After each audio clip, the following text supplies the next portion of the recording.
So the first thing you're gonna want to do is stretch out all your body parts, definitely your back, because you don't want to get hurt. If you haven't watched my how to do a back bend kickover video, make sure you go watch that. But for this, you're going to be trying to do a back bend and kick over with both feet. This will help your body get used to the feeling of going backwards. The next thing you're going to practice is swinging up and falling down on your butt.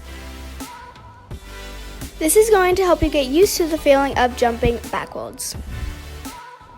Next thing you want to do is bounce back on your back, but make sure you practice a couple times and don't hurt yourself, because you can hurt yourself times, and I have, so make sure you're just being careful. After you get past the feel of going back, just try and throw back. It's gonna be kind of floppy, but just try your best. Keep trying until you get a little better, because you will get there at some point.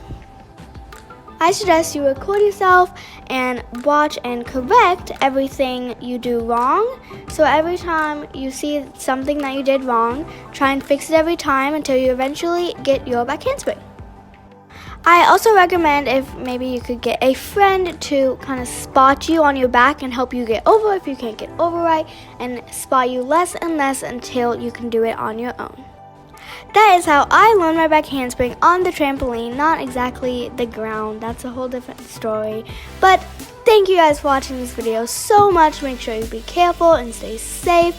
If you enjoyed this video, make sure you like and subscribe and turn on the notifications bell, so every time I post a new video, you will get a notification. Goodbye, guys!